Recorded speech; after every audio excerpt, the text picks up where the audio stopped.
Assalamualaikum warahmatullahi wabarakatuh.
Ma'asyiral muslimin, jamaah sidang Jumat rahimakumullah.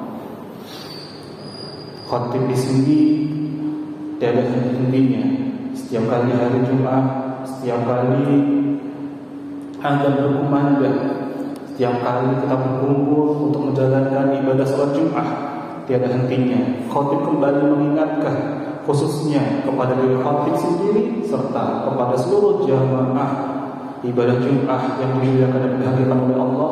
Marilah senantiasa kita meningkatkan keimanan dan ketakwaan kita, karena hanya dengan jalan inilah kita, kian dihadirkan pertolongan oleh Allah, kian dihadirkan keberkahan oleh Allah, kian dihadirkan solusi dari setiap persoalan yang sedang kita hadapi. Karena jalan-jalan ketakwaan inilah satu-satunya jalan, satu-satunya kendaraan untuk kita nanti bisa diselamatkan oleh Allah dalam yaumil mizan kita, dalam hari-hari penimbangan kita. Hadirin jamaah sekalian rahimakumullah. Bulan ini adalah bulan Rajab. Tanpa terasa kita sudah mulai di penghujung bulan Rajab. Bulan Rajab adalah bulan yang sangat mulia, bulan yang senantiasa dihadirkan keberkahan pula.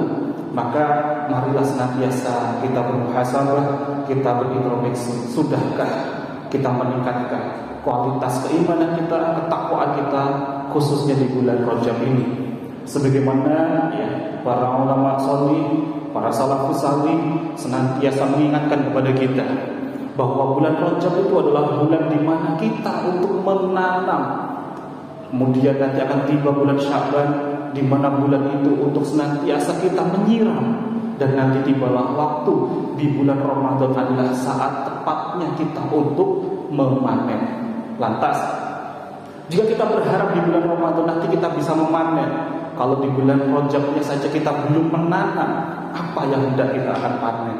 Maka marilah, mumpung masih ada beberapa waktu ini di penghujung bulan Rajab ini, mari senantiasa kita tingkatkan amal-amal soleh kita tingkatkan amal-amal ibadah kita. Bahkan dalam sebuah hadis riwayat Anas bin Malik dalam Musnad Ahmad, Rasulullah SAW berdoa, bermunajat saat di bulan Rajab. Allahumma barik lana fi Rajab. Ya Allah, semoga Engkau berkahi bulan Rajab wa Sya'ban, serta pula bulan Sya'ban. Wa balighna Ramadan. Semoga Engkau pertemukan kami dengan bulan Ramadan. Dan semoga dengan kita memulai memaksimalkan diri, menanam yang terbaik dengan amal-amal soleh yang terbaik di bulan ini, di bulan Rajab ini, kita pun kian bisa memanen amal-amal yang lebih mulia lagi, lebih utama lagi nanti di bulan Ramadan. Amin Allahumma. Hadirin jamaah sidang Jumat rahimakumullah.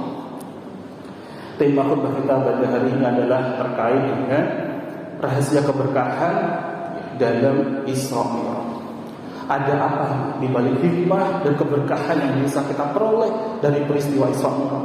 Mengingat ini adalah penghujung dari bulan Rajab, sementara tanggal 27 Rajab adalah hari di mana baginda Nabi Muhammad SAW dihadirkan mukjizat yang sangat luar biasa, yakni sebuah peristiwa Isra Mi'raj. Semoga kita bersama-sama di sini, di ibadah Jumat ini, di khutbah Jumat ini, kita bisa memetik sebuah hikmah, sebuah keberkahan, sebuah pelajaran yang bisa kita amalkan dalam kehidupan kita sehari-hari.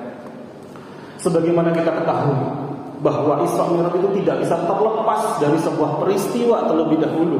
Salah satunya adalah di mana disebut sebuah tahun yang sangat fenomenal bagi baginda Nabi Muhammad SAW, disebut sebagai tahun Amul Hazmi, Masya Allah, sebuah tahun kesedihan, sebuah tahun di mana diawali dengan peristiwa-peristiwa, yakni baginda Nabi Muhammad SAW ditinggalkan oleh orang-orang yang sangat dikasihinya, yakni istri beliau Ummahatul Mukminin Sayyidah Khadijah, yang sangat Masya Allah jasa-jasanya sangat luar biasa membela kaum muslimin, membela kaum mukminin, bahkan rela menjadikan tameng kepada baginda Nabi Muhammad SAW. Serta Nabi Muhammad SAW ditinggal pergi juga oleh oleh Abu Thalib, Masya Allah, ayah dari Ali bin Abi Thalib, di mana paman Nabi ini Abu Thalib ini juga bagian yang sangat membela Nabi, khususnya dari gangguan dari kaum kafir Quraisy. Di tahun-tahun tersebut baginda Nabi Muhammad SAW mengalami satu tahun disebut dengan tahun kesedihan, di mana Rasulullah sangat sedih. Perbedaan kekasih-kekasih Allah saat beliau dihadirkan ujian, saat beliau dihadirkan sebuah kesedihan adalah apa? Justru semakin mendekat kepada Rabbnya, justru semakin ingat kepada Allah Ta'ala.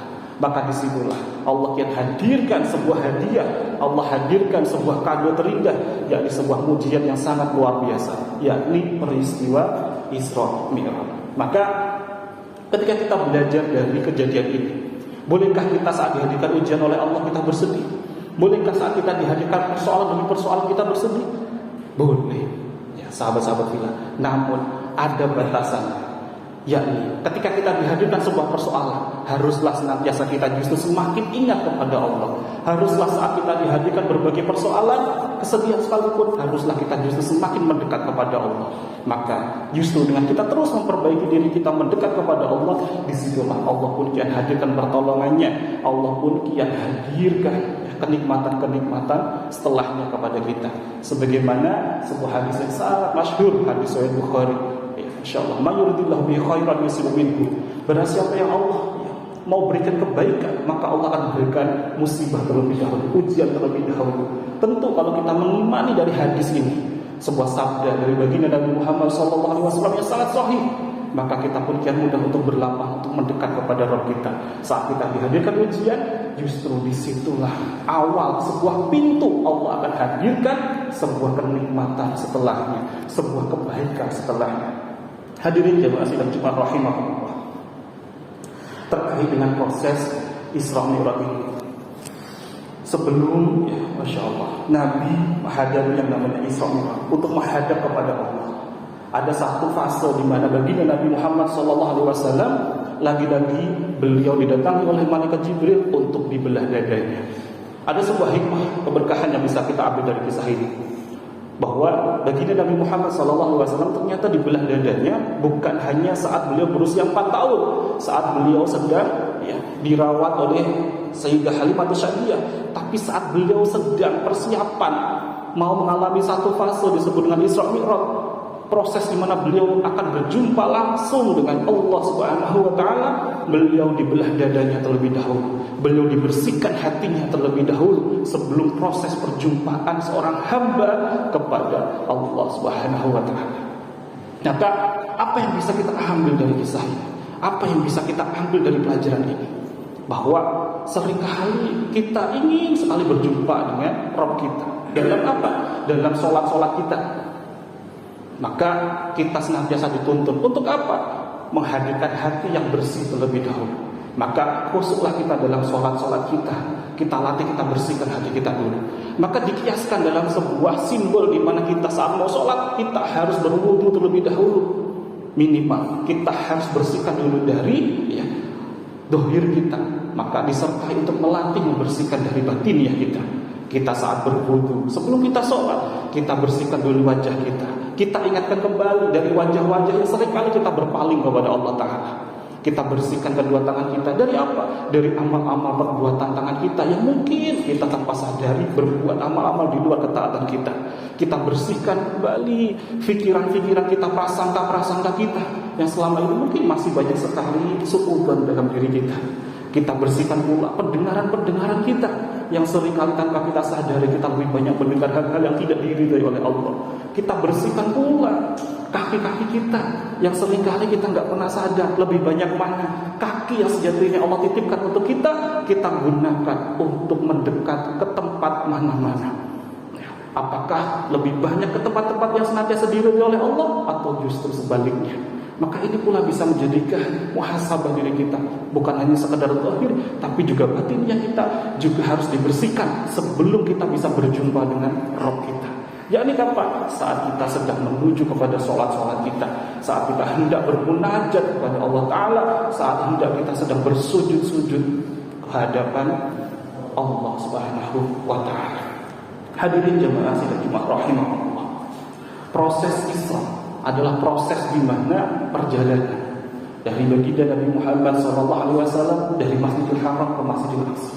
Sebuah proses mi'raj dari perjalanan baginda Nabi Muhammad SAW dari Masjidil Aqsa sampai ke Sidratul Muntaha. Nah, di sini ternyata ada sebuah hikmah yang sangat bisa kita dalami dan kita jalankan dalam kehidupan kita sehari-hari. Dalam proses Isra Mi'raj ini, Allah Subhanahu wa taala berfirman dalam Quran surah Al-Isra ayat 1. A'udzu billahi minasyaitonir rajim. Bismillahirrahmanirrahim. Subhanalladzi asra bi'abdihi lailan minal masjidil haram ilal masjidil aqsa الذي باركنا حوله لنريه من آياتنا إنه هو السميع البصير. Subhanalladzi asra, Masya Allah. Subhanalladzi asra bi'abdihi laila. Maha suci Allah yang telah memperjalankan hambanya, yakni Nabi Muhammad SAW pada malam hari.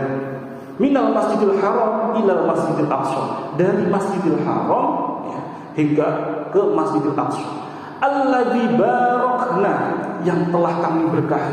Jadi di sini ada sebuah keberkahan. Kalau kita bisa mentadabburi, mentafakuri, maka kita bisa mengambil hikmah yang sangat luar biasa dari keberkahan ini. Ya. Haulahu linuriyahu min ayatina. Apa saja yang telah Allah berkahi, yakni sekelilingnya, agar kami perlihatkan kepadanya sebagai tanda-tanda kebesaran Allah. Innahu huwas sami'ul basir. Sesungguhnya Dia Maha mendengar lagi Maha melihat. Insyaallah. Dari proses peristiwa Isra Mi'raj ini, sebuah fenomena yang senantiasa, yang Masya Allah, mujizat, yang justru yang dihadirkan oleh Allah sebagai ya, peristiwa yang sangat diberkahi. Apa saja yang diberkahi? Setidaknya ada 3 hal. Sahabat-sahabat fillah, jamaah sidang Jumat Masjid An-Nur KBP Pratama Surakarta yang dimuliakan dan dikerjakan oleh Allah. Yang pertama adalah waktunya yang diberkahi. Proses perjalanan Isra Mi'raj baginda Nabi Muhammad SAW adalah ya, lailah, pada malam hari. Ada sebuah waktu yang sangat diberkahi. Yani kapan? Pada waktu malam hari. Ya. Malam hari ini adalah malam di mana waktu yang sangat spesial. Waktu di mana ini adalah waktu-waktu yang sangat mustajab. Waktu di mana malam hari itu adalah ya, dalam sebuah hadis meriwayatkan bahwa Allah langsung turun ya, ke langit dunia mencari siapa saja yang senantiasa bermunajat kepadanya. Bahkan dalam hadis riwayat Muslim disampaikan Allah Ta'ala menyeru dengan kalam ilahi, adakah yang saat ini sedang meminta kepadaku, maka pasti akan aku beri. Adakah yang saat ini sedang berdoa kepadaku, pasti aku kabulkan. Dan adakah yang saat ini sedang memohon ampun kepadaku, pasti aku ampuni. Hadis riwayat Bukhari Muslim. Kapan waktu ini? Ini adalah waktu yang malam hari. Dan tentu kita tahu bahwa Nabi Muhammad SAW diangkat menjadi Rasul, itu juga pada malam hari. Nabi Musa AS diangkat menjadi Rasul, itu juga pada malam hari. Hari di mana turunnya Al-Quran juga di malam hari. Hari Lailatul Qadar itu juga namanya Lailatul, pasti malam hari. Maka malam hari adalah waktu yang sangat diberkahi. Maka dengan ini, yuk, mari kita juga tingkatkan amal-amal ibadah kita. Kita ambil pelajaran ini untuk senantiasa memaksimalkan waktu-waktu yang diberkahi oleh Allah Ta'ala. Yang kedua adalah proses perjalanan Isra Mi'raj ini adalah tempat-tempat yang diberkahi. Baginda Nabi menuju dari Masjidil Haram menuju Masjidil Aqsa. Ada apa di balik Masjidil Haram? Ada apa di balik Masjidil Aqsa? Ini adalah sebuah tempat-tempat yang senantiasa diberkahi oleh Allah. Ya, bahkan Rasulullah SAW pernah bersabda, barang siapa yang sholat, ya Masya Allah, di Masjidil Haram, itu fadilahnya Masya Allah lebih utama 100.000 sholat sunnah di masjid-masjid lainnya. Masya Allah, saking diberkahinya berlipat-lipat. Ya, belum lagi di Masjidil Aqsa. Masjidil Aqsa ya, itu dalam riwayat disampaikan bahwa barang siapa yang sholat di Masjidil Aqsa ya, 4 kali itu setara sholat di Masjid Nabawi. Sementara fadilah dari kita sholat sunnah di Masjid Nabawi itu adalah 1000 kali lipat lebih utama di masjid-masjid yang lain. Maka artinya kalau kita sholat di Masjidil Aqsa itu ya 250 kali lipat lebih utama. Maka dari sini kita bisa mengambil hikmah, mengambil pelajaran. Kalau kita saat ini sedang tidak di ya, tanah Mekah, tidak di tanah Arab, maka di mana tempat-tempat yang diberkahi oleh Allah? Yakni di masjid-masjid ini. Termasuk apa yang kita jalankan saat ini di ibadah Jumat ini. Maka bukan hanya hari Jumat saja. Jika kita punya persoalan, punya hal-hal yang saat ini tidak mudah, maka mendekatlah kepada tempat-tempat yang diberkahi oleh Allah. Salah satunya adalah di rumah-rumah Allah, yakni di masjid-masjid kita saat ini. Dan yang terakhir, hadirin jamaah sidang Jumat rahimahullah, setelah waktu-waktu diberkahi, tempat-tempat diberkahi, proses perjalanan Isra Mi'raj baginda Nabi Muhammad SAW adalah beliau harus sebelum berjumpa dengan Rabbnya harus melewati fase berjumpa dengan orang-orang yang diberkahi. Siapa saja itu? Ketika Nabi Muhammad SAW memasuki langit yang pertama, baginda Nabi berjumpa dengan Nabi Adam alaihissalam. Inilah kasih Allah. Saat di langit kedua, baginda Nabi berjumpa dengan Nabi Yahya alaihissalam, Nabi Zakaria alaihissalam, Nabi Isa alaihissalam. Saat beliau naik ke langit ketiga, baginda Nabi berjumpa dengan Nabi Yusuf alaihissalam. Ketika beliau naik ke langit keempat, beliau berjumpa dengan Nabi Idris alaihissalam. Ketika beliau di langit kelima, beliau berjumpa dengan Nabi Harun alaihissalam. Ketika beliau di langit keenam, beliau berjumpa dengan Musa alaihissalam. Dan di langit ketujuh, beliau berjumpa dengan Nabi Ibrahim alaihissalam. Maka ada hikmah di sini harus kita bisa pelajari untuk kita amalkan dalam kehidupan kita sehari-hari. Kalau kita ingin senantiasa dihadirkan karunia oleh Allah, dihadirkan keberkahan oleh Allah, saat ini di sini, saat kita di kota Surakarta ini, apa yang harus kita praktekkan? Ya, yuk kita datangi orang-orang yang senantiasa diberkahi oleh Allah. Yakni siapa? Mereka lah para pewaris ilmu para nabi. Siapa itu? Yakni para alim ulama. Untuk apa? Menjadikan wasilah kita untuk terus mengingat kepada Allah, untuk terus mendekat kepada Allah, menjadikan jalan untuk kita bisa berjumpa kepada Allah Subhanahu wa taala nantinya. Saat kita nanti sudah tiba masanya, kita nanti diperkenankan untuk bisa selamat hingga menuju surganya Allah dan diizinkan untuk bisa berjumpa dengan wajahnya Allah taala. Amin amin Allahumma amin.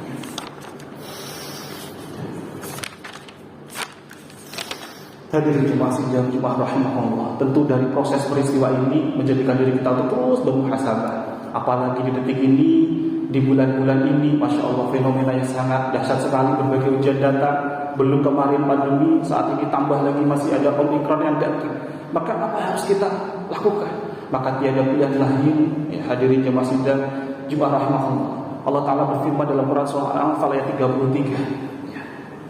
Dan Allah tidak akan mengazab mereka selama engkau masih ada di antara mereka. Siapa ini? Yakni baginda Nabi Muhammad SAW saat berada di antara mereka. Dan Allah tidak akan mengazab mereka selagi mereka masih mohon ampun. Jadi dalam Al-Quran ini ada satu riwayat dari para sahabat. Dahulu para sahabat itu hidupnya tenang. Mengapa? Karena masih ada baginda Nabi Muhammad SAW yang hidup. Jadi Allah tidak akan mengadab mereka. Mengapa? Karena masih ada Nabi Muhammad. Tapi ketika Nabi Muhammad gak ada, masih ada yang kedua. Apa tadi? Ya, sekali-kali Allah tidak akan mengadab mereka selagi mereka masih memohon ampun.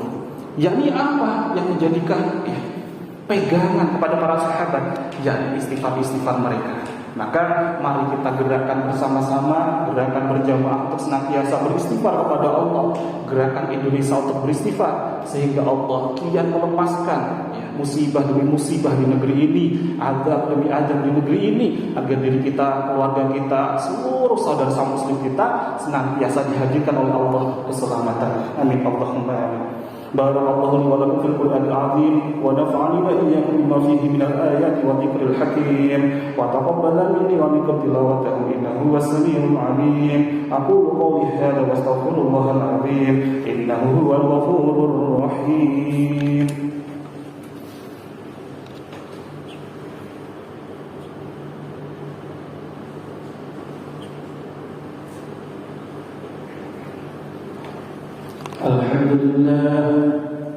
الحمد لله الذي أنعمنا بنعمة الإيمان والإسلام. أشهد أن لا إله إلا الله وأشهد أن محمدا عبده ورسوله.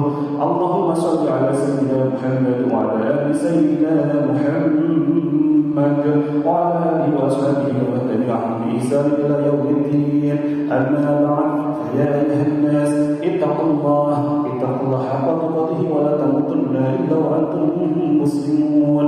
وقال الله تعالى في القرآن الكريم: أعوذ بالله من الشيطان الرجيم. بسم الله الرحمن الرحيم. والعصر إن الإنسان لفي خسر إلا الذين آمنوا وعملوا الصالحات وتواصوا بالحق وتواصوا بالصبر. إن الله وملائكته يصلون على النبي يا أيها الذين آمنوا صلوا عليه وسلموا تسليما. اللهم صل على سيدنا محمد وعلى آل سيدنا محمد والحمد لله رب العالمين. اللهم اغفر للمسلمين والمسلمات والمؤمنين والمؤمنات الأحياء منهم والأموات. اللهم لك الحمد ولك المستكى وأنت المستعان ولا حول ولا قوة إلا بالله الله العلي العظيم. ربنا ولك الحمد حمدا كثيرا طيبا مباركا فيه مباركا عليه كما يحب ربنا ويرضى. اللهم إنك تعلم سرنا وعلانيتنا فاقبل معذرتنا. اللهم يسر لنا ولا تعسر. اللهم اغفر لنا وارحمنا واجبرنا وارفعنا وارزقنا واهدنا وعافينا واعف عنا.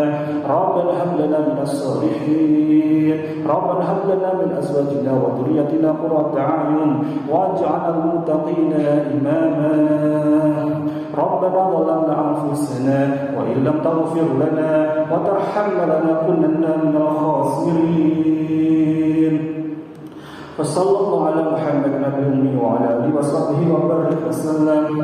عباد الله إن الله يأمر بالعدل والإحسان وإيتاء ذي القربى وينهى عن الفحشاء والمنكر والبغي يعظكم لعلكم تذكرون. يذكركم ولذكر الله أكبر.